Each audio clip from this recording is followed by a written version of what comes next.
Hi, I'm Chris Morgan, and this is the third and final chapter of Bears of the Last Frontier, a grand adventure across Alaska. I'm a bear ecologist, and with filmmaker Joe Pontecorvo, I've set out on a quest to understand Alaska's bears. That's especially hard to do where we're going next. High inside the Arctic Circle, to the northernmost point in the United States. The bear is right down this trail here. They're testing the ice conditions to see if it's firm enough, and it's not yet. Hey, Belle.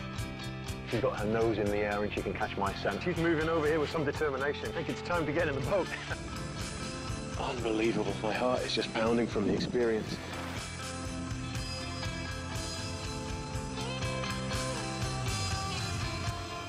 These are the bears of the last frontier. So put on a parka and follow us to the Arctic, the final frontier of our journey.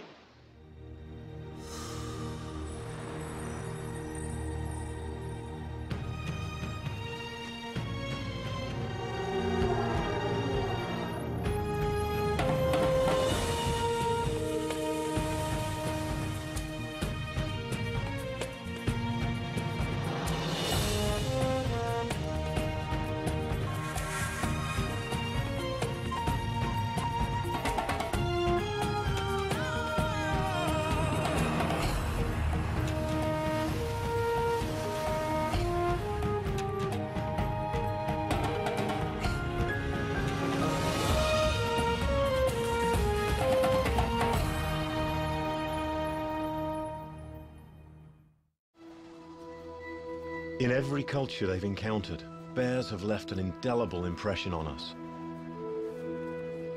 Symbols of wisdom, strength, and cunning. Yet despite their powerful presence, 6 of the 8 bear species are threatened with extinction.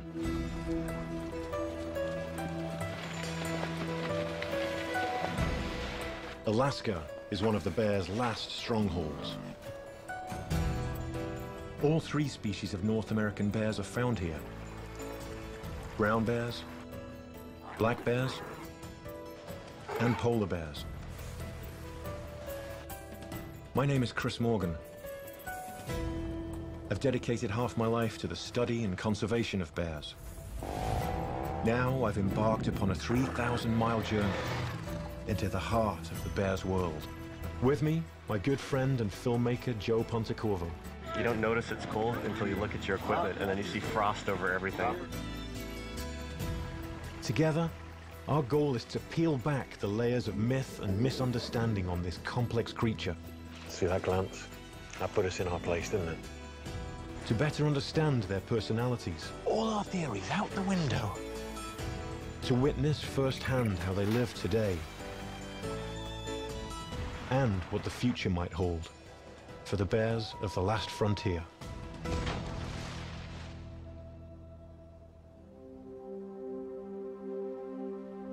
My journey has taken me through the season of the brown bear and black bear, from an area nearly untouched by man to the most urban environment in Alaska. Now, at the very edge of the North American continent, a new adventure is about to unfold.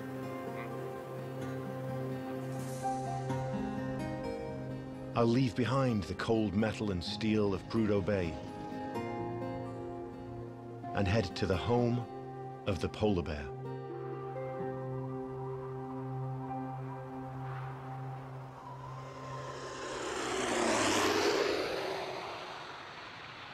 My plane touches down on a 4-mile-long windswept strip of land known as Barter Island, on the edge of the Beaufort Sea. Fewer than 300 residents, mostly Inupiat Eskimo, call this remote island home. But they are not alone. They share this frigid coastline with another great hunter, the polar bear.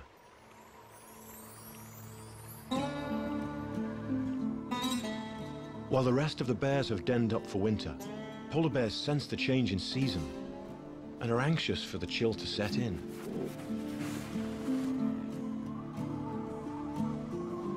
Polar bears are ice-loving creatures, and from an early age they are drawn to it.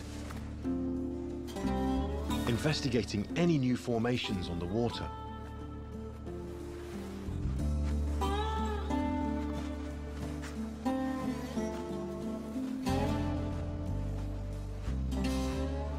What's fascinating to me about these polar bears is that they're so finely tuned and adapted to life on ice. This looks like a bear has come right down this trail here. And he's broken through here. Look, his paw has actually broken through this ice here. In fact, the ice has started to form already. So they're forever testing the ice conditions to see if it's firm enough for them to head out onto. And it's not yet, obviously.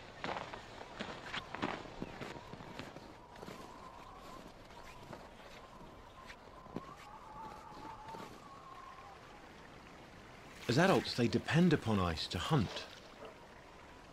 Unlike brown bears, polar bears are highly specialized carnivores and hunt almost exclusively one animal: seals.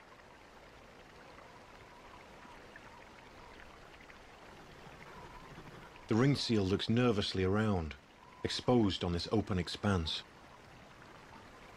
But without firm enough ice, this bear has little chance to hunt down the seal. It's late October, and by now the ocean should be frozen over. But this year winter has come late. Parts of the lagoon are covered with ice, but the ocean is yet to be tamed. For now, the bears are trapped on land, unable to hunt.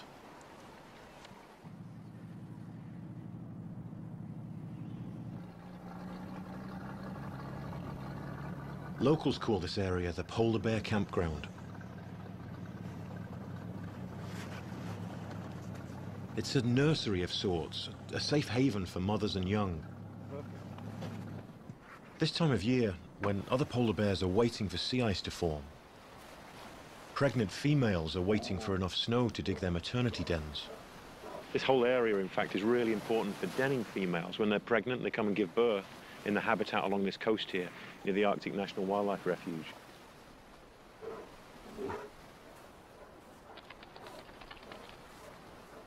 So many of the females return to this same area to raise their cubs.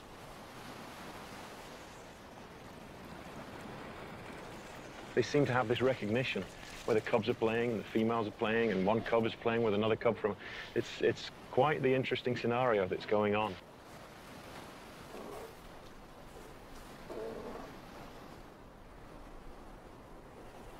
This guy's making a beeline right for us, actually.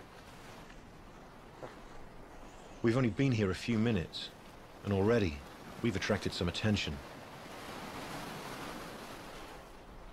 I'm directly upwind from her, and she's got her nose in the air and she can catch my scent. And she's coming this way. We probably won't have very long before we have to make a hasty retreat.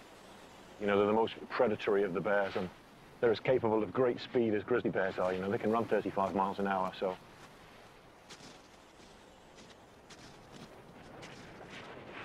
I think it's time to get in the boat. Yeah, she's moving over here with some determination. We need to make a retreat here. Do you want to jump on, Joe?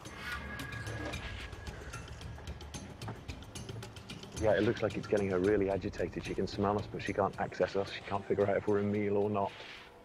And it's how they live their lives. They are curious predators. Everything about them is about surviving the cold and hunting seals. Being a specialist is the key to surviving the Arctic. It's as true for the bears as it is for the Inupiat Eskimos. For centuries, these two hunters of the Arctic have made their living from the ocean. Their lives connected by the animals they hunt. Twice a year, in spring and fall, the Inupiat Eskimos hunt bowhead whales. The discarded remains are left on this bone pile.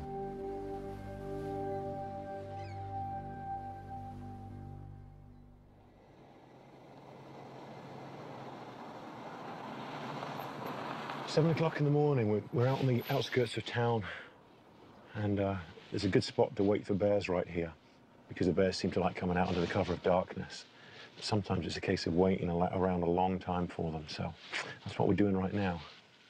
We'll see if any show up, fingers crossed.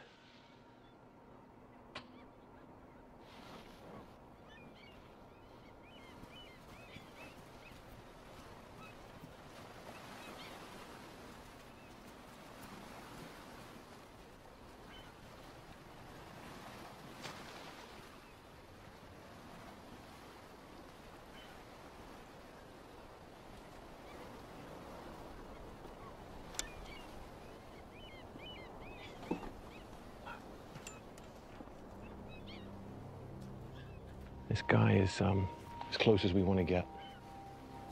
The whale meat, with its high fat content, may help some bears get through these tough times when there's little else to eat.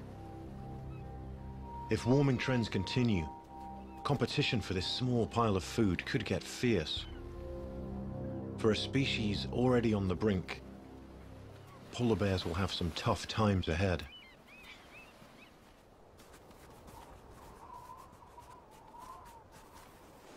An overnight snow flurry leaves fresh drifts for this young Arctic fox to play in.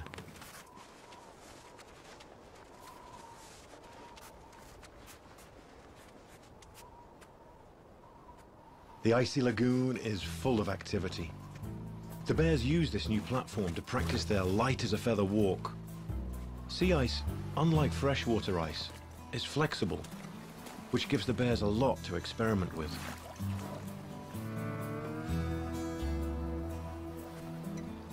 The fibrous baleen that whales use to filter their food has become the perfect toy for these young cubs.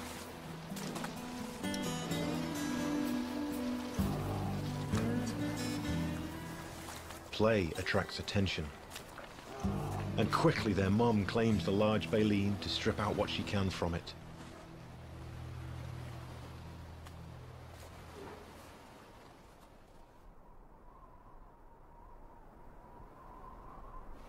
With the bone pile nearly exhausted, this mother frantically digs for scraps buried in the snow. But her find soon draws attention from another family.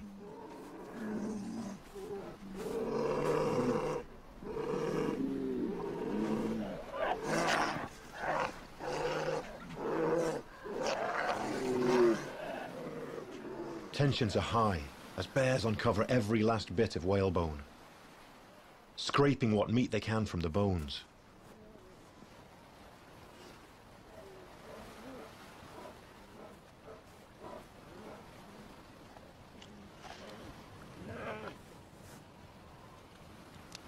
A find like this is worth protecting. And this mother bear is not about to give up her meal so easily.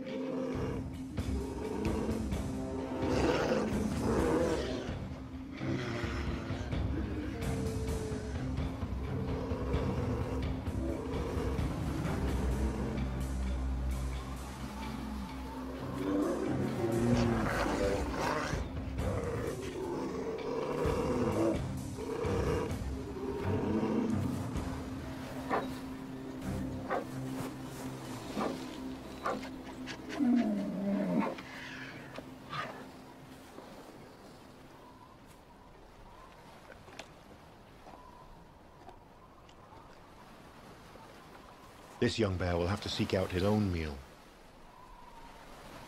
Fortunately for him, the weather appears to be getting worse. Temperatures have dipped to a bone-chilling 20 degrees below. Grease ice is starting to cover the water, and winds batter the tiny island.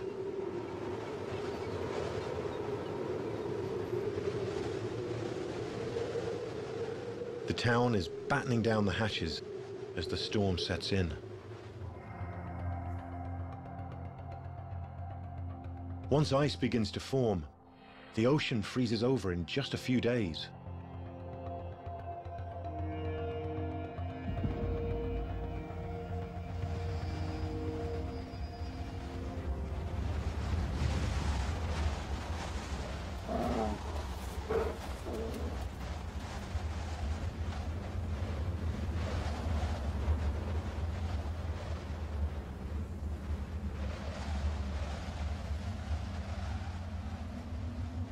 Winter has finally taken hold.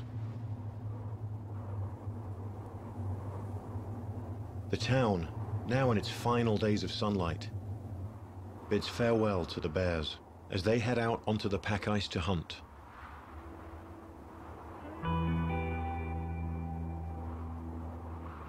The sun will vanish below the horizon and not reappear for another 2 months.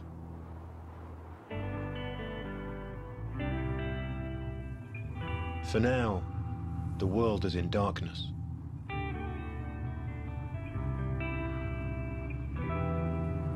Miles out on the pack ice, polar bears are hunting seals, stalking their prey in the inky blackness of winter.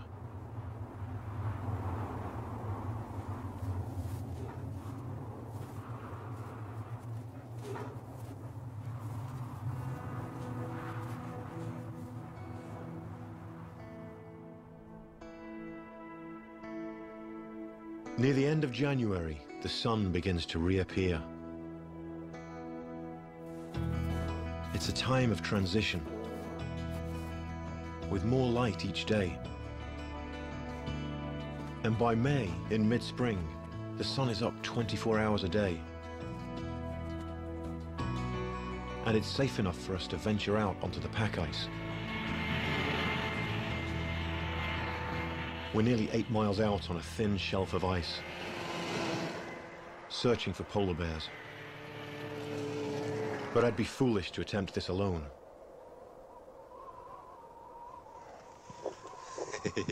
Dale Brower grew up on the North Slope. Maybe we'll get on a high point and look around. Meaning he grew up in a world completely alien to most of us. These are really fresh because they're actually on top of our sled tracks from about 5 hours ago, maybe even 4 hours ago. So they weren't here then, that's for sure. He might have heard the snow machines and then kind of snuck back off into these pressure ridges here, and he could just be hiding out in this stuff. In this featureless white landscape, it's the bears that have the advantage. Problem is, if they're off in the distance or if they're behind the ice, they get easily obscured, even a large animal like a polar bear. Is this a weather front coming in here? Yeah, that's actually the water sky. That's the water from the open lead reflecting into the sky. So if you headed to those clouds, you'd find open water? Open water, yeah. Underneath. And there's a good chance that's where the polar bear is that we're tracking here.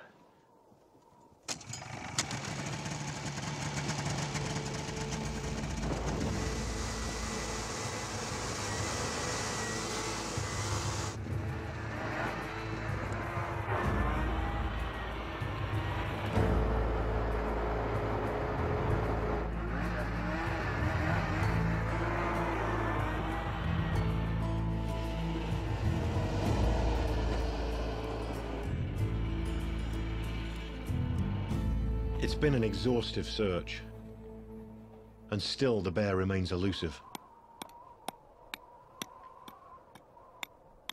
Why were you checking which way the wind's blowing? Just so the entryway is on the opposite end. Oh, right. We don't want it facing the wind. Right. I guess that's really important when it blows at 40 or 50 miles an hour, especially, I think.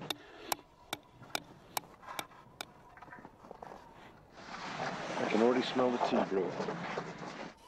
Our camp is modest, but functional in every way.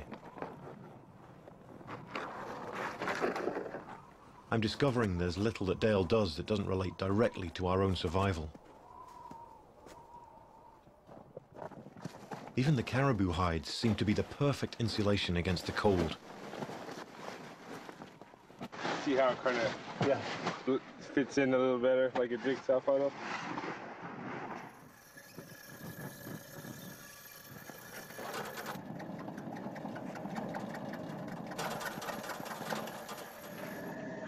Hawaii.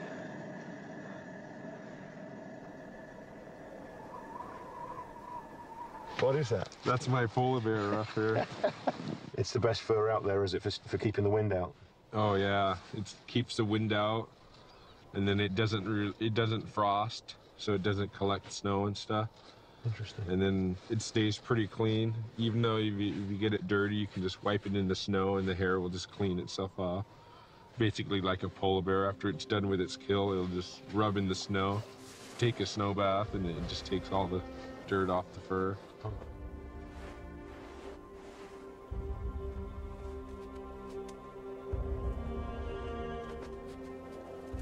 Polar bears are stealth hunters. And just because you don't see them, doesn't mean they're not there. Let's see what we can do without breaking my ankles. Yeah, perfect vantage point. Whoa. As I was saying, the perfect vantage point for looking for polar bears. Our camp's right here, and it's easy to forget that it's smack bang right in the middle of polar bear habitat. All the way to the horizon, all I can see is ice. Giant, jagged peaks and troughs of ice as far as you can see. And it is a barren, hostile landscape. And if you can't read the ice here, you're not going to survive. Polar bears are masters at reading the ice, patrolling the edge of a lead, smelling for any trace of a seal.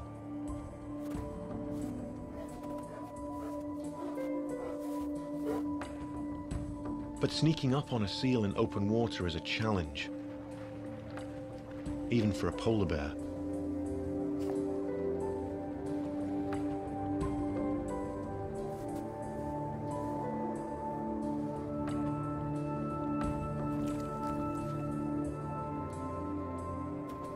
The best chance for a meal is to sniff out a seal's breathing hole, or even a den with seal pups. It's a rare sight, but Dale has observed polar bears hunting.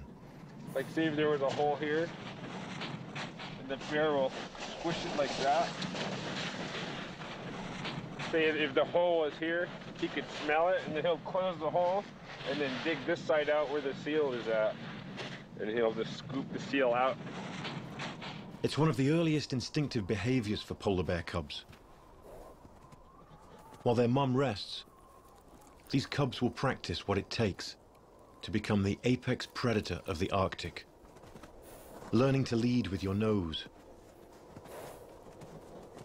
investigate anything out of the ordinary, leap across unstable chunks of ice, and of course, the belly flop. But when Mum huffs, the cubs know it's time to continue with the real hunt.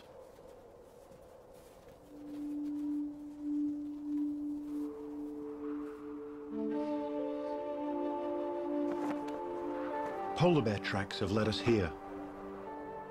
A whaling camp perched at the edge of a lead. A bear was spotted just a day ago, perhaps the very one we're looking for. For the Inupiat, whale hunting is an ancient way of life that continues nearly unchanged today.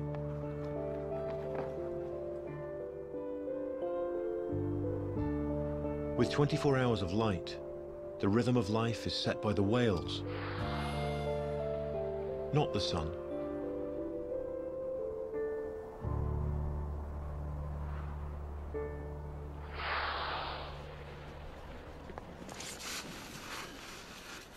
Throw that out. Whale hunting is by far the most dangerous part of their subsistence life. And these young people are doing it just the way that their ancestors did. These guys are like 20, 22 years old, and they've each got a role. And its importance to the community is vital. When you become a captain and it's your first whale, you give the whole thing away to all the whaling crews. You just learned over time that what you catch isn't really yours. As a hunter, you're here to feed the town and the families, not really for yourself. The Inupiat's commitment to this tradition has helped keep this part of the coastline free of oil development. Without their protection, this vital habitat may disappear completely. A whale off in the background and a blowhole there. Wow. Maybe our wait is over. As the whale approaches, the camp becomes dead silent.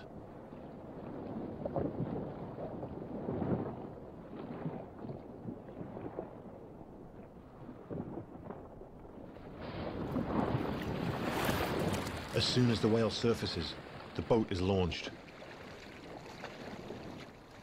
It's a tense moment as the men paddle towards the massive whale, somewhere just under the surface. Harpooning a whale by hand is extremely dangerous. Bowhead whales can weigh 60 tons. One swipe of its enormous tail fluke could easily crush the tiny craft.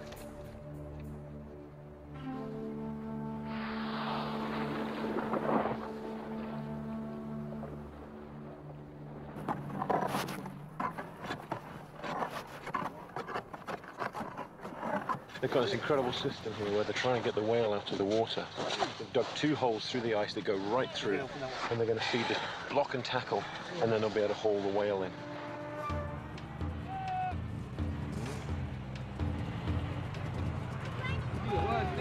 Go!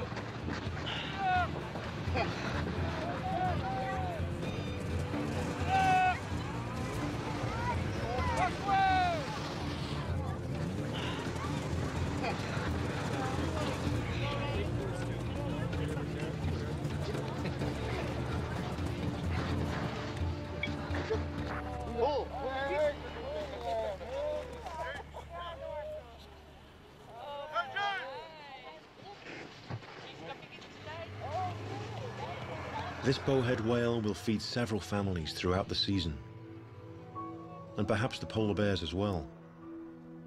It's a cycle of life that has remained unchanged for thousands of years. Other whales will continue their annual migration, following the open leads east to their summer grounds in the Beaufort Sea. But the ice is too thin for us to go any further. It's late May, and the pack ice is slowly retreating. Straight down. It suddenly feels treacherous out here, doesn't it? There are no shortcuts in the Arctic. You have to know when to call it quits. As Dale often says, if you don't come back this season, you can't hunt next season. It's a good lesson, even for a polar bear.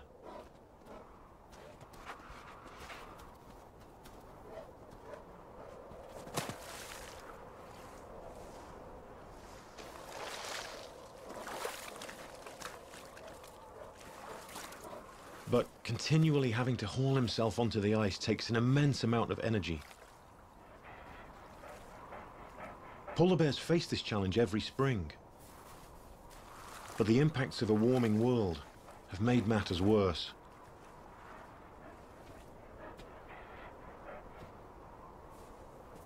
Loss of pack ice is estimated at 11% per decade.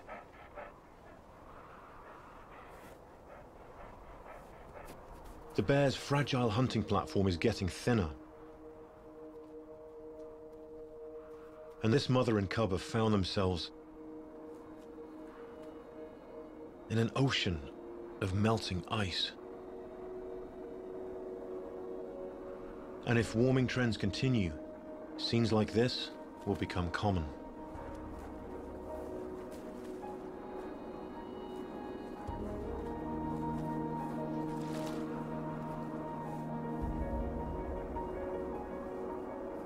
Like many animals that have made such great leaps in their evolution to survive, the world may be changing too fast for polar bears to keep up with. While the endless Arctic sun slowly erodes the ice, it brings renewed life to the tundra. And the season of the grizzly has only just begun. It's the perfect time to head south and into the heart of the Brooks Range. It looks like a perfect valley for grizzly bears, hey? Well, even if I didn't have caribou on the mind, I'd pick this spot if I was a grizzly. We're following the trails of great migrations from seasons past. It's absolutely covered with caribou trails, right up the mountains, right over the ridges, one valley to the next. And we're hoping these caribou tracks will point the way to Arctic grizzlies. It may be our best chance at a closer look at this elusive predator. But finding nearly 500,000 caribou in the vastness of the Western Arctic takes patience and persistence. We've picked this spot because there's caribou trails all around, down either valley, each side of the tent here. Not a single caribou yet, and not a single bear, but hopefully when the caribou arrive, which they could in big numbers, then the bears might arrive as well. That's what we're hoping for. We've enlisted the aid of aerial cameraman Daniel Zatz to help document the herd, and hopefully the bears, if we find them. So based on what Jim from Fish and Game said, he said that the females and calves are running along this line here to the north. Okay. And this is also where he expects we'll see the bears. But it's really unpredictable. It's completely unpredictable. Yeah. Caribou, you never know where they're going to go.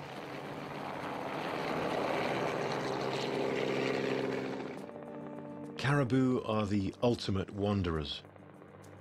Within a single year, the Western Arctic herd will range across a quarter of Alaska, an area the size of Montana.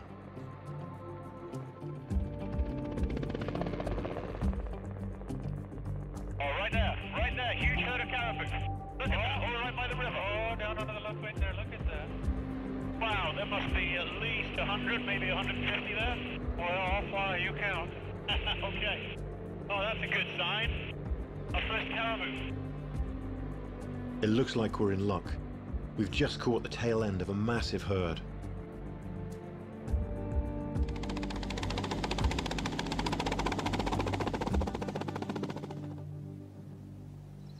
Well, we have just settled down in a spot here, so we're trying to stay very quiet and reduce our silhouette on the horizon, because they're just so ever vigilant, you know, for wolves and grizzly bears. That's where the safety in numbers comes from. If you're eating, you're not watching.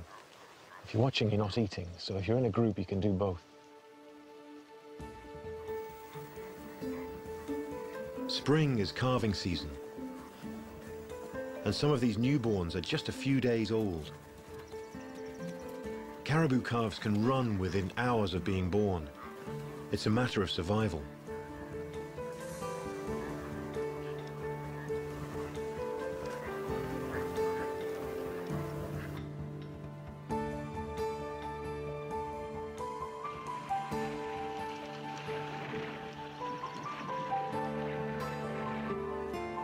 Newly born calves are most vulnerable to predators, and they have to stay close to mum at all times.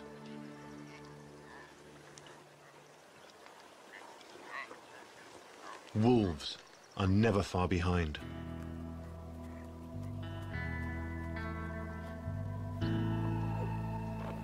This grey wolf is testing the herd,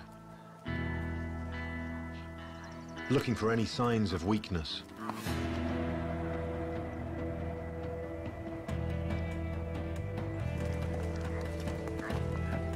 He's joined by another from the pack.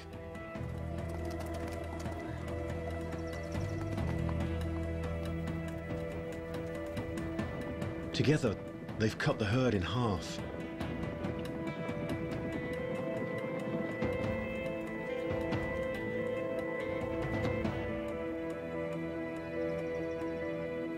But soon, the herd has regrouped, and the wolves give up the chase.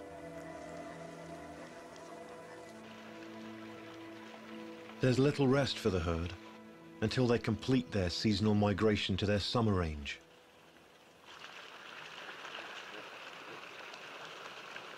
Caribou are largely sustained by the high-energy sugars found in Arctic lichen. So prized is this plant that many biologists believe the availability of lichen during the winter months can profoundly impact caribou numbers.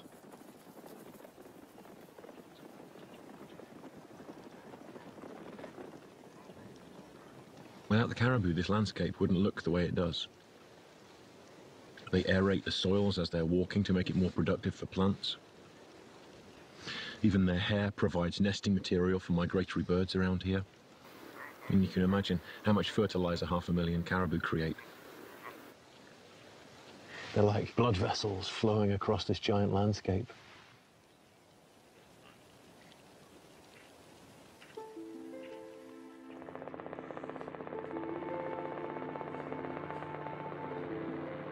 Look at that, a mum with 3 cubs.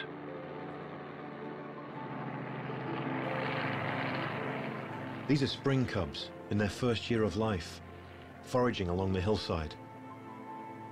Arctic grizzlies must make the most of these short summers, and that includes this mating pair that have somehow found each other in this vast expanse. Grizzlies must cover great distances just to find enough food. An Arctic grizzly in open tundra can have a home range the size of Yellowstone.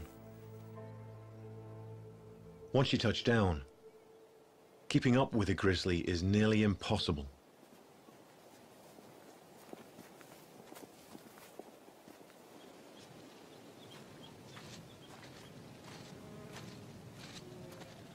For the caribou, their journey is nearly over. The herd has finally made it to their summer range, the completion of their journey. But caribou are wanderers, and they don't stay put for long.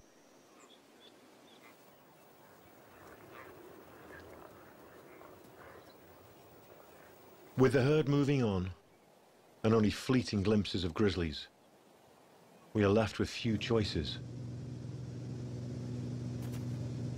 An old report of a salmon run has given us some hope. Well, I mean, I think this is our best bet.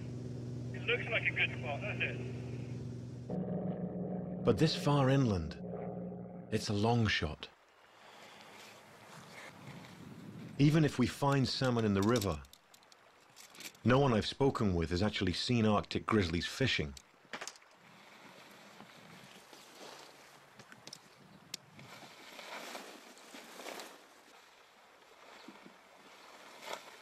Caribou taunt me, but it's not them I'm looking for.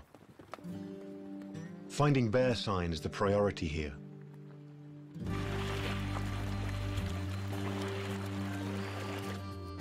But if grizzlies are around, it's best to be prepared. I carry a shotgun only as an extreme precaution. And then, believe it or not, a really popular thing with grizzly bears is this Hedysarum root. They love this stuff. I'm surprised this morsel has been left behind, actually. You might look at this place and think it doesn't offer very much. But they piece together a diet, and little bit by little bit, they get by here.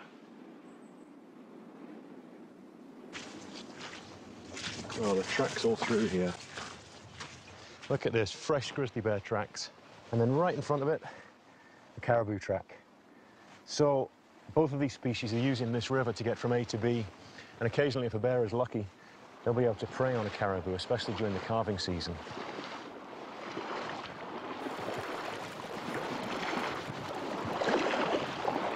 Wow, look at that. The salmon are running. The question is, where are the bears?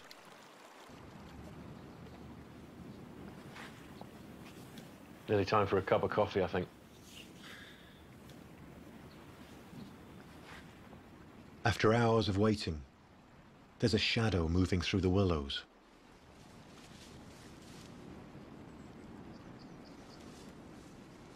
Oh, yeah, it's right here.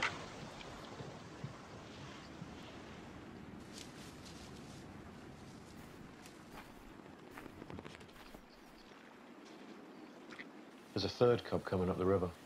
Okay, I see her.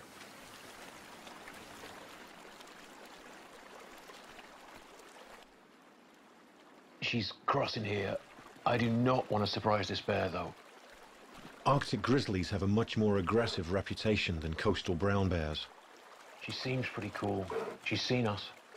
Just finding one would be chance enough. How far back is the third one? Right behind the second. Okay.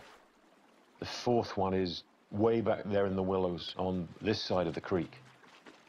But now we're suddenly surrounded by four.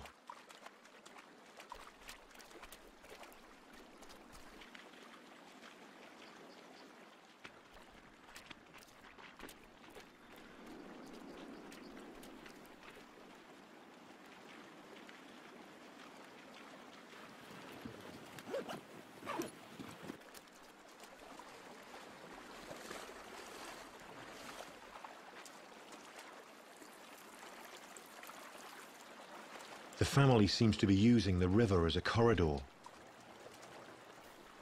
But their food is buried in the tundra. Hedysarum roots are an important source of protein for Arctic grizzlies.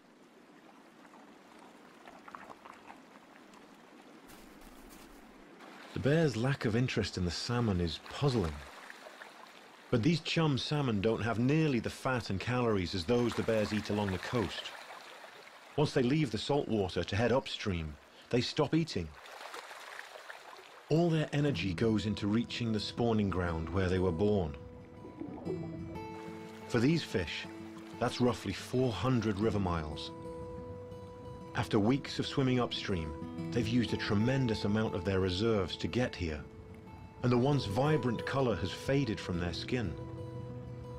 Males will gather and fight for position as females arrive.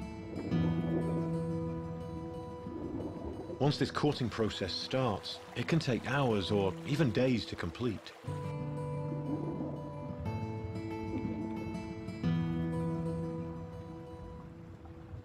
The family has returned, but this time they've staked out a spot on the river.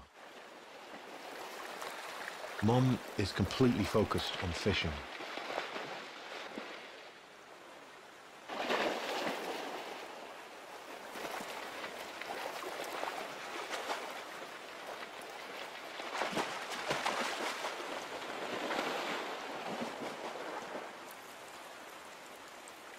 She's landed a huge chum salmon.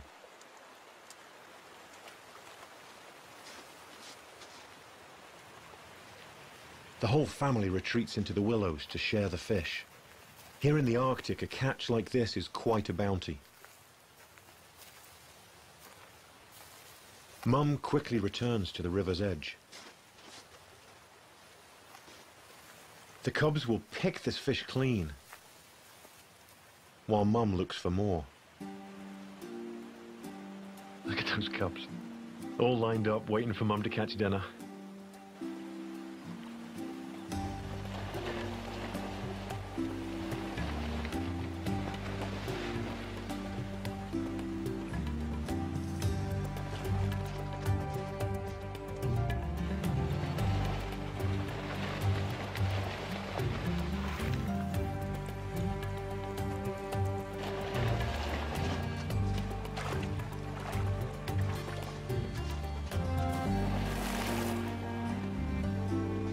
She's quickly proving to be a skilled fisher, and by the looks of these cubs, she's been an excellent provider for the first 2.5 years of their lives. It's hard to even imagine them as cubs. They're almost as big as she is at this stage. The cubs have been watching her closely, and now, instead of feasting off what she's caught, they seem to be interested in learning to fish themselves.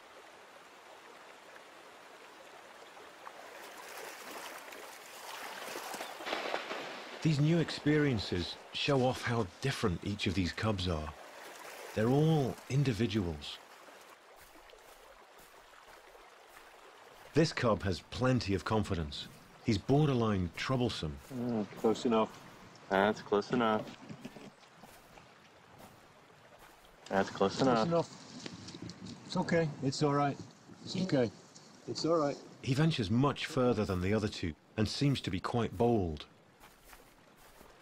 This boldness concerns his mum quite a bit.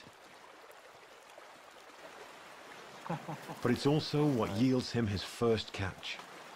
Very nice. That's great. They're learning. They caught it. Yeah. When he catches something, it's his alone. He has already shown. From where the girls were attacked, villagers catch a massive crocodile.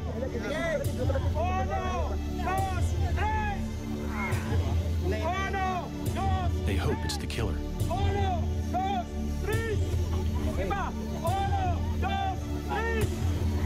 All night long, they struggle to haul it back to the village. It's alive. It still wants to fight. It's clearly an exceptional animal. But the real question is, have they just caught the largest croc on record? And will that finally bring an end to 2 years of terror?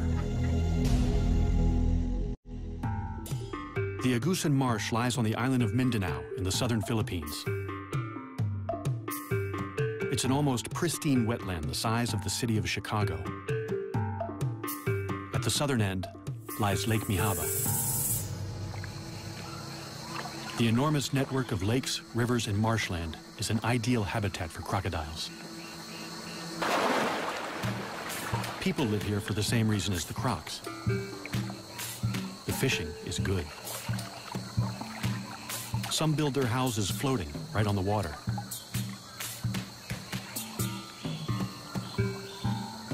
Others live in stilt houses dotted around the marsh. In the rainy season, the water level can rise by 4 meters. It seems idyllic, but something strange has happened.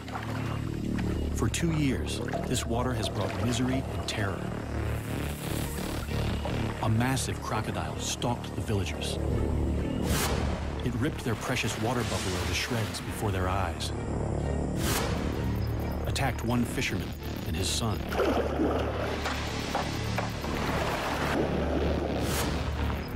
and snatched another man from his boat to eat him alive.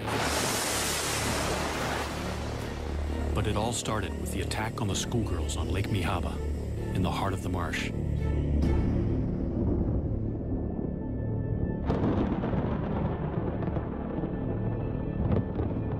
It's 6 o'clock, already nightfall. 11-year-old Rowena Ruiz and her friend Echel Rodrigo are heading home from school. Fisherman Roy Dagas follows right behind.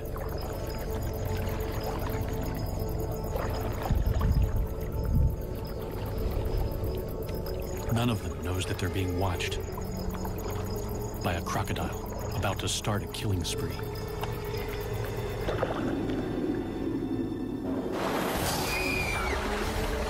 Sitting up front, Rowena never sees it coming. Roy saves Echel from what looks like a monstrous crocodile. But Rowena is decapitated. Seeing her head in the crocodile's mouth was disgusting.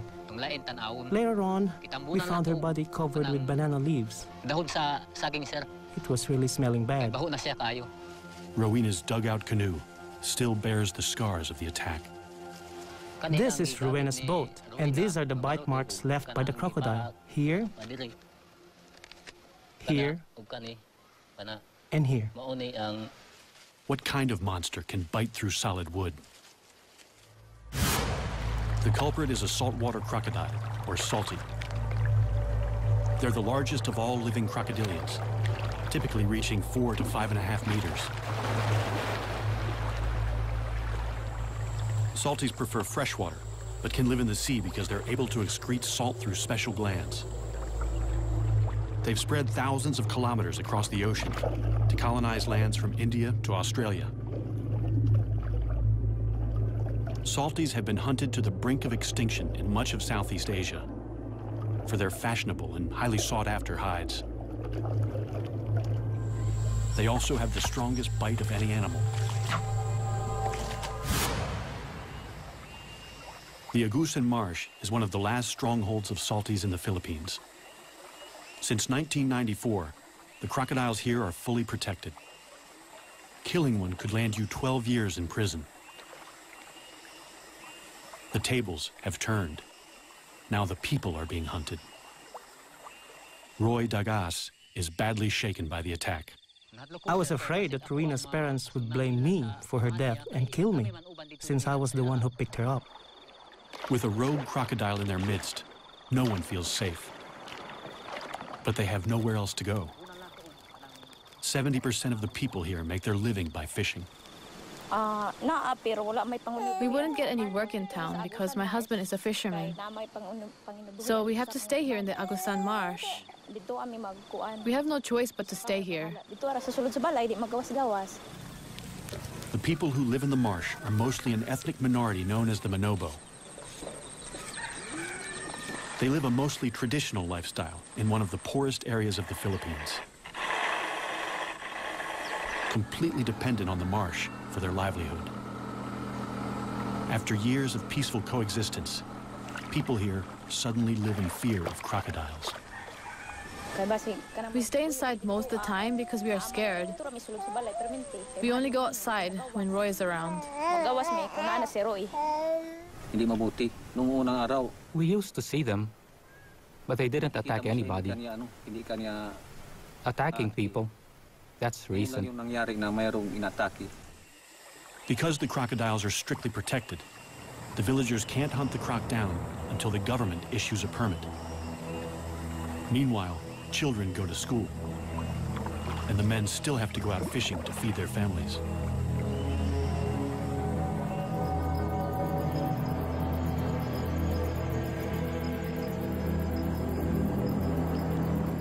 Roy's brother, Rinaldo Degas, is fishing with his son at their favorite spot in the marsh, right in the beast's lair.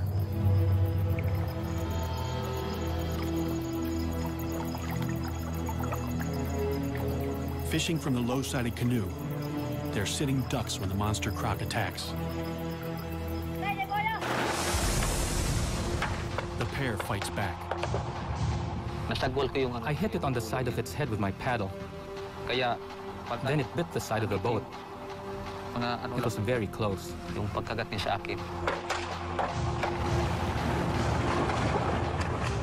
bolt to the bank in safety.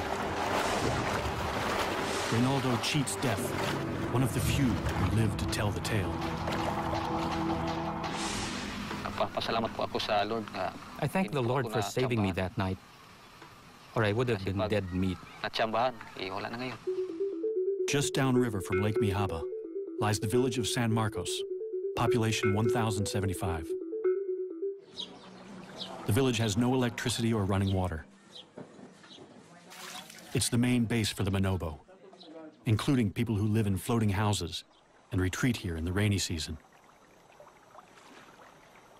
Rudy Ayala is the chieftain of this area. Ang pinakadako nga hulga sa buaya. The biggest threat to crocodiles here is the growing number of people moving into the crocodiles' territory, competing with them for food and space. Competition for fish in the lake could be causing the big croc to seek out new food. In San Marcos, it's found a ready supply. The people throw their garbage, including animal carcasses, in the water. The crocodile has been spotted in the river that runs through the village. Rudy lays down the law. The advice is simple. Don't lure the crocodile into the village with easy meals.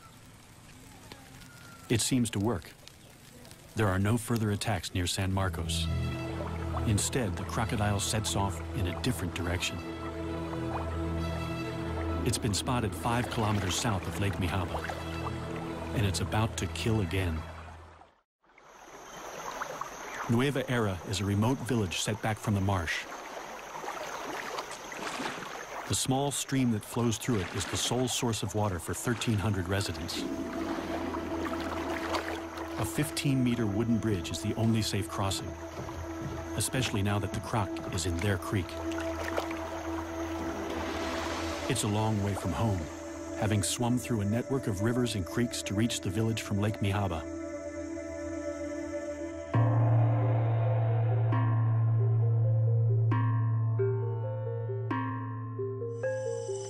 Local farmer Daniel Oxtero has already worked a full day on the land. After dinner, he has to go out fishing, working a double shift to feed a wife and 7 children. He doesn't go far. Fishing near the bridge, he's within earshot of his younger sister. Daisy's house overlooks the creek. Kahit gabi na po ay nagmisda pa rin ang... Even though it was dangerous to be on the creek at night, Daniel had to go fishing so he could buy rice the next day and feed his family. Without knowing it, Daisy hears her brother's final moments. The night that Daniel disappeared, at about 9 p.m. ng gabi. It was dead quiet in the village. I felt like I was the only one awake. Then the dogs started to bark angrily. Mga tahol ng aso, parang galit na galit ang mga aso. And then I heard splashes in the water. Very loud splashes. Malapit sa ilog namin na napakalakas na palo. Papunta na ako. I was terrified, so I went to bed. Natakot.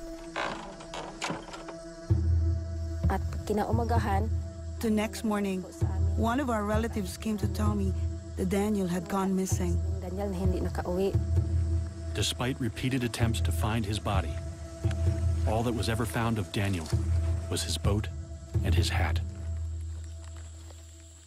This picture is the only memory we have of Daniel, because just before he was killed, his house burned down and everything he owned was destroyed.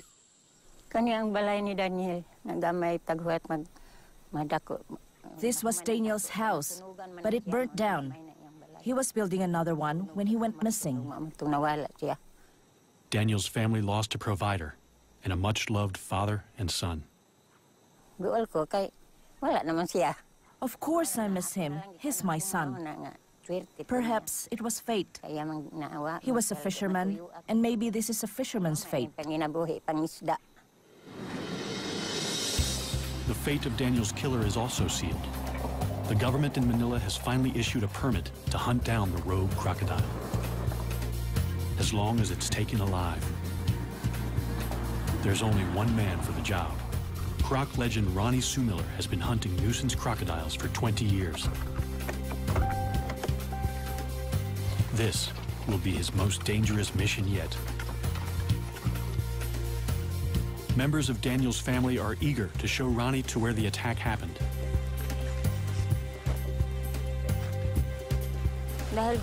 I really want them to catch that crocodile because I want to see if it ate my brother. I am scared of the big crocodile. We're especially afraid for the children. There are lots of children here. The children don't swim here anymore, but they're in great danger anytime they come close to the creek. The water's edge is a favorite hunting ground for crocodiles. They're ambush predators. It's a strategy honed over millions of years. By lowering their heart rate to 2 beats per minute, they can stay submerged for an hour without breathing, waiting for prey to stray into the strike zone. The attack is sudden and fast. Death can be slow. Crocodile teeth are not for chewing. They're for holding the prey, while the croc uses brute strength to rip it to pieces. They spin to tear off chunks from large prey, the infamous death roll. Smaller prey is shaken to pieces. Ronnie's plan is to use the croc's own preferred hunting strategy to capture it.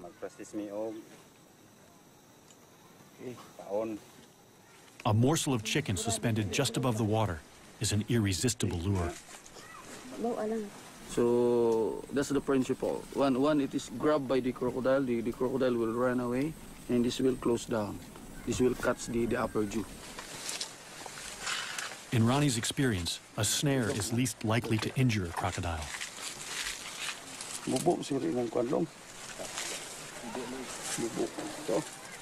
This is a hard job.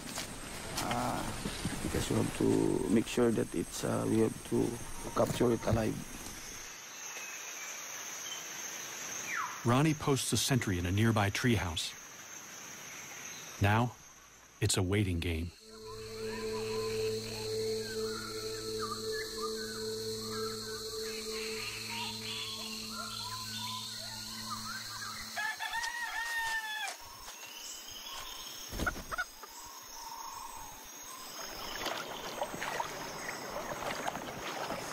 In the morning, the bait is gone and the trap is torn. A crocodile has done the impossible, snapped the steel cable, and escaped. The cable snapped. I think we're dealing with a much bigger crocodile than we expected. Ronnie sets more traps.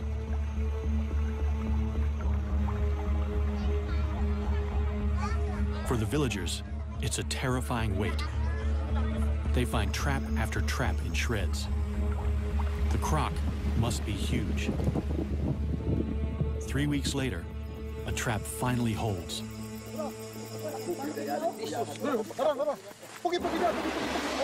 This time, they've got it.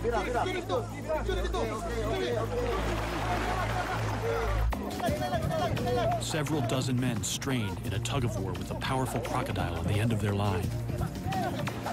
The beast is so heavy and so powerful that it takes several hours to haul it in. It's clearly no ordinary crocodile. But it's only when they finally landed that they realize exactly what they're up against. It's immense.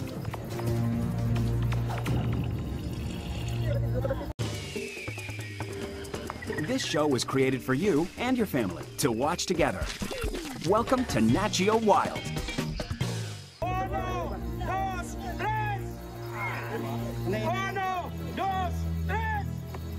60 people work all night to drag the beast 1.5 kilometers back to the village.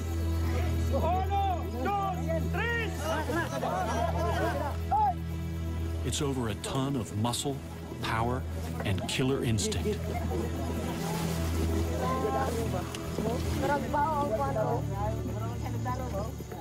As word spreads that they've caught the killer, more and more jubilant onlookers flock to the creek. Everyone wants to get close to the enormous animal now that he's tied down. There's plenty of fight left in the croc.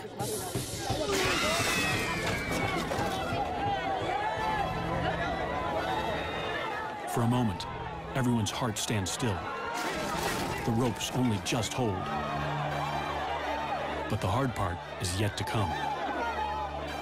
They have to transport the enormous reptile 11 kilometers to a purpose-built tourist park at Consuelo, near the main road.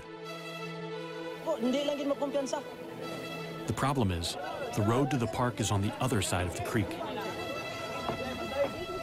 And the only bridge is far too rickety and narrow.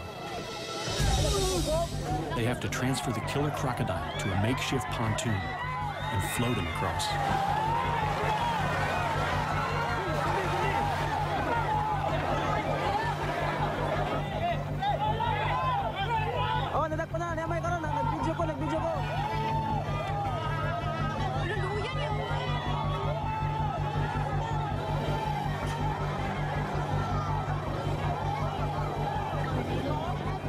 Finally, after they struggle for 24 hours,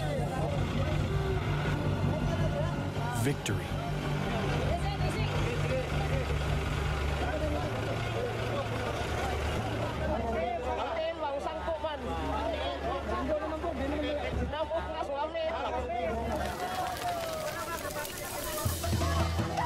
The party goes on deep into the night.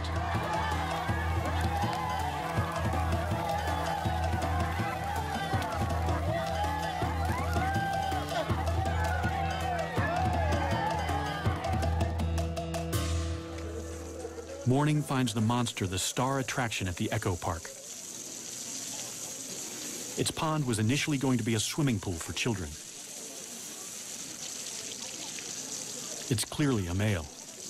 He weighs more than 1,040 kilos. Female salties rarely exceed 160 kilos and grow no more than 4 meters. This guy looks to be over 6. They call him Lolong. Lolong could get them into the Guinness Book of Records. They finally get a good look at him, but the villagers have second thoughts about whether this is the killer croc. That's not the right one, is it? No, it's too small. In the cold light of day, they say that no matter how big he is, he's just too small to be the killer.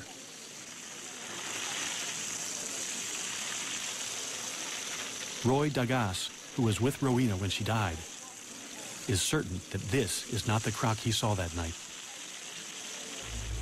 It's too late to prove Lolong killed Rowena 2 years ago. But Daniel Oxtero has only been missing a few months. Could his remains still be inside Lolong's stomach? Crocodiles swallow large chunks of prey, bones and all, without chewing. They have the strongest stomach acid of any animal. Flesh will be dissolved in days, bones in a matter of weeks. But they can't digest anything made of keratin.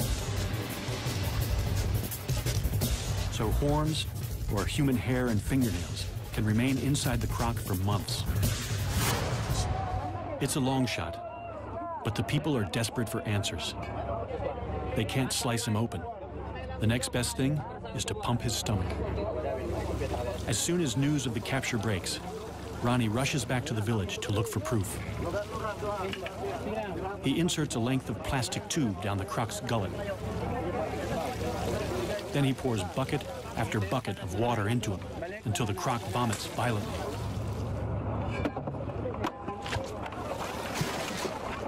Ronnie doesn't find any human remains. The stomach pumping is inconclusive. It's possible they didn't get everything out, or that Lolong had coughed up a hairball before they caught him. It's also possible that another giant crocodile killed Daniel, and that it's still out there. Life is returning to normal on the island of Mindanao, but it's not safe to go back in the water. Giant crocodile sightings continue even after the capture of the monster croc Lolong. Ronnie Sumiller is called back for duty. I am going back to capture the big crocodile, bigger than Lolong, because the villagers are endangered. Lolong could have taken to the creeks because a more aggressive male chased him out of the lake. It's a frightening prospect. The first place to look is Lake Mihaba in the heart of the marsh. Agusan's crocs are notoriously shy, so the best chance of finding it is at night. We are going to Lake Mihaba to spotlight and hopefully to see large crocodiles. With a local guide, he ventures into the crocodile's world at the most dangerous time. Every attack so far has occurred at night. It's dangerous to do this in this lake because of the presence of the large crocodile. But using flashlight, normally they will not attack. They're not alone.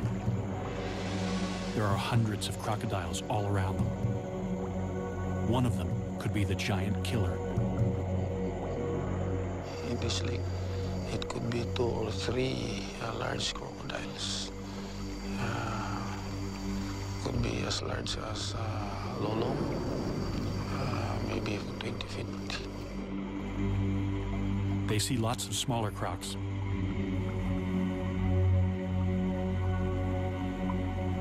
Ronnie spots a likely suspect. Or it could just be the light playing tricks. This is the area where Rowena was attacked by the crocodile. So the boat was capsized. They don't want to be the next victims, so Ronnie calls it a night. Then he gets another break in the case. Near Nueva Era, he hears of a rare sighting of a giant crocodile in broad daylight. He misses it by only hours. Hello. Hello. Did you see a crocodile over here? Yes, at about 11 o'clock. So, this is where its head was positioned? Yes, with its shoulders over here. How big do you estimate its head was? It was huge, and he had his mouth open like this.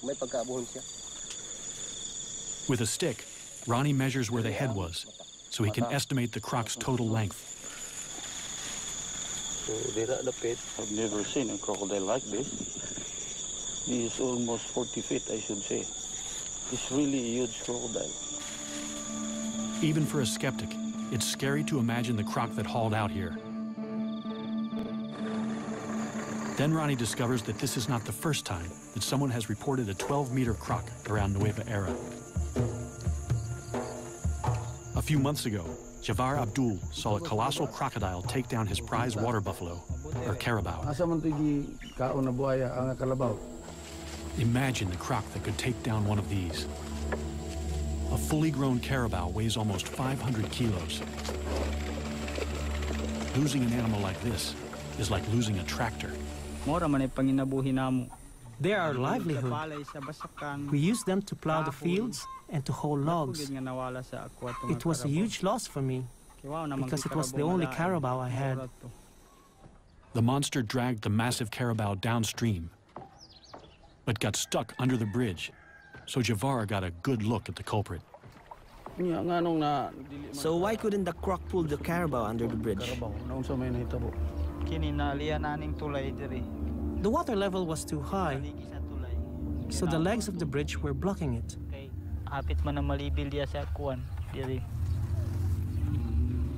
And how many crocodiles were there? 2. 2? Were they different sizes? Yes, a big one and a smaller one. Then he drops a bombshell. The smaller one was Lolong. How big do you estimate the big one was? I estimate more or less from that point over there to the far side of the bridge. Okay, let's measure that. Instead of one giant croc chasing another out of Lake Mihaba, it seems 2 giant crocs were feeding together. And the second one was even bigger than Lolong. Wow! 12 meters, ang taas. Oh, dako gyud nga buhaya kay 12 meters man. Ronnie now has 2 sightings of a croc even larger than Lolong, the one they captured.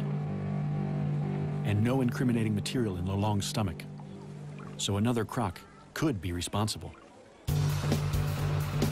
Good news. An expert is on his way to measure Lolong and see if he's a contender for the world's largest croc. Dr. Adam Britton is the go-to guy for crocodiles for the Guinness Book of World Records. He certified the current record holder only a few months ago. At 5.5 meters, Australia's Cassius Clay is the world's largest captive crocodile. Lolong could be bigger. Nothing can prepare Adam for what he's about to see. Here we go, Adam. Let's So see this Lolong. is Lolong? Yep. Oh my God. Oh, he's absolutely huge.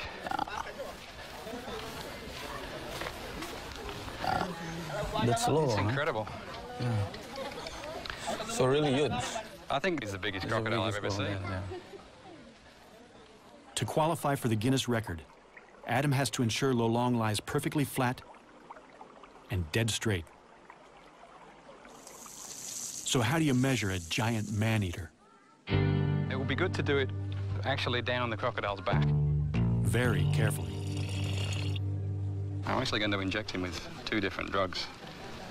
One is a muscle relaxant, and the other one is Valium. So he'll actually, hopefully, be quite happy while we're measuring him. While he's under, Lolong is in danger of overheating, so he must be constantly hosed down. Adam has never sedated a crocodile this big before, and he's not sure how long it will take. But it's a large crocodile, and it's going to take a long time. Relative to how long it normally takes, it's going to take a long time. First, he has to get the needle into the monster croc. Adam gets dangerously close to the largest salty he's ever seen. So yeah, Ronnie, if you can keep a close eye on him. Yep. You see, he's got his left legs backwards, so he's still quite relaxed. But look for any signs like he starts to lift himself up or starts to move his head. This is now in a relaxed position. That's he's in a relaxed position right now. Yes, I can get out of the way quite easily, and I'm going to go that way if anything happens. Adam has nerves of steel, but Lolong reminds him who's the boss. You felt that?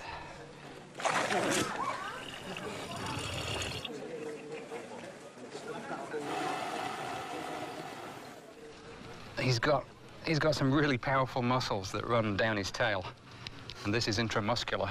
So I'm just gonna go between the scales here. You see, this skin is so soft, it'll just go straight in. If I were to try and get it through there, it's actually quite tough. Okay.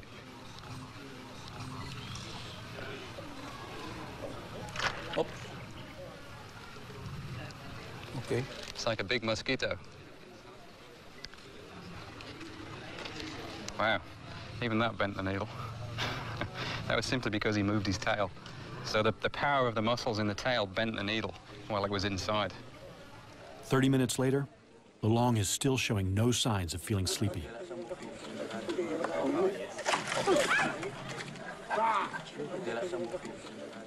It's actually good. Every time he swings like this, then his blood is pumping. And the sedative that we put in will take effect more quickly. Okay. The sedatives are still showing very little effect. But Adam has drugged Lolong as much as he dares. Too much could kill him. They're going to have to shut those massive jaws by force. We have to remember that this crocodile is huge, it's enormously heavy, very powerful. Adam can't do it alone. He's going to need some help. We're going to use 6 people for this procedure. He's going to have, by the time we're finished here, he's going to have 2 ropes on his jaws. So one person on either side of his head is going to hold those ropes nice and tight. Then I'm going to jump on the back of his neck and push his head down. This is after I put a towel on his eyes. I'm going to get one person then behind me to help me keep weight on his chest, and then 2 more people on his back legs. And we're going to lift his legs up off the ground so that he doesn't have any leverage with those legs. And he's still going to be stronger than us, really. I mean, he's huge, incredibly powerful, strong crocodile. But it's amazing, when you get on the back of the head particularly, and you cover the eyes and you put pressure down there, they often give up. They'll just sit there and say, okay, do what you need to do. Fingers crossed, anyway. Ronnie rounds up 5 volunteers. They have to get in the pen with the giant crocodile and sit right on his back. Okay, let's go and test him first and see if that drug is taking any more effect.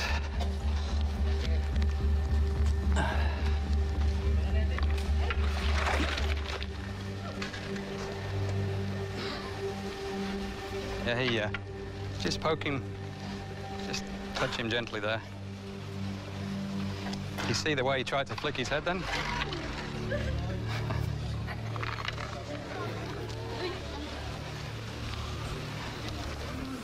He's definitely lost some of his strength.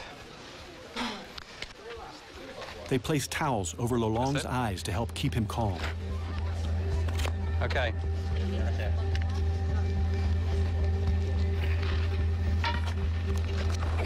Holy mackerel. Okay, quick, grab his legs. Now we need someone. Okay, everyone on, someone with the tape now to tape his jaws. It only sticks to itself. One more, that's good. Okay, break him off. Scientists know very little about giant crocodiles. Also, I'll take one off. This is the first time anyone's been able to measure a living croc over 6 meters. Okay, is everyone good? Yep. Okay, good job. I mean, I'm so used to doing this, but everything's scaled up. It's amazing. It's like measuring a dinosaur. It's just, it's amazing. I'm not used to this. 84. 84, 84, that's the interorbital. Okay. Adam takes this rare chance to make detailed measurements. 255, 4. What do you say? 450? Finally, yeah, okay, 450, the one exactly. everyone's waiting for. Now for the moment of truth. Dr. Adam Britton is going to measure snout to tip along the curve of Lolong's body. Yeah, that's good, yeah. Yep. All right, just make sure this goes straight down the middle again. This is the one that has to be.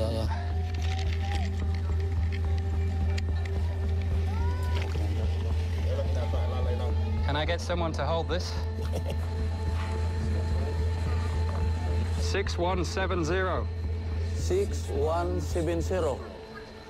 Which is the largest saltwater crocodile in the world. 6170. In fact, that's the largest crocodile in the world, full stop. 6170. Lolong is 6.17 meters long, the largest known living crocodile, by more than ½ a meter. Time for a photo opportunity as Adam declares a new Guinness World Record. The official size of Lolong is 6.17 meters.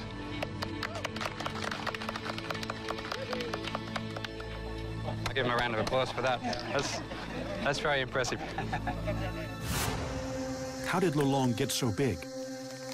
Adam thinks he was born to it, and that he could have big brothers with the same giant crocodile DNA. As with humans, nurture is just as important as nature. Crocs grow most when they're young, but any stress inhibits growth. Only 1 or 2 siblings in a clutch reach their full potential. In his formative years, Lolong must have had plenty of food and few competitors. There were also far fewer people in the marsh to stress him out with their outboards and dynamite. Adam has what he's come for. But getting off again is almost as hard. Everyone from the back will go backwards, all the way backwards, straight off. You last? Yes, yes. And then I will come off and I will take the towel off. So what you need to do now is cut this rope, cut this tape, sorry. Everyone ready to go back? Go, go, go. Backwards. Keep going. Keep going. You too? Yeah. Okay, now you can... While Lolong is still a bit groggy, Adam can't resist the temptation to get his first really close look at the business end of a 6-meter croc. This is probably the most powerful set of jaws in the world, with teeth that'll make a meal of anything unfortunate enough to get too close. One thing that's interesting with these big crocs is the size and the shape of the head varies a lot. Lolong's is quite wide, so it's actually very interesting. He's got all these incredible gnarly ridges all the way down the front of his snout. But you look at his head and it's so flat and wide. Oh, and now he's opening his eyes to look at me. So, well, if he's looking at me, I'm going to move a little bit further out of range. So a saltwater crocodile has got the strongest bite of any animal, without question, and particularly Lolong. I mean, this will be, if we were to measure this bite, he would be the strongest that had ever been measured. It's quite amazing. But if you're going to have such an incredibly strong bite, then the jaws have got to be strong enough so that they don't splinter when you bite down on something like a turtle, for example. And the whole shape of the crocodile's head is really designed to give it that strength so that it's reinforced. So if he bit down on something, then it's not going to escape. Which reminds me, I better step back before I actually test this myself. Lolong is now officially the world's largest crocodile. His newfound fame is a massive boon to the community's tiny economy. In just the first few months, he brings in over $11,000 from tourists. There's a thriving cottage industry of Lolong-related goods. Their once mortal enemy has become a source of pride. However, there is still no proof that Lolong killed anyone. The attacks probably started because more and more people are moving into the crocodile's territory. And crocs are smart.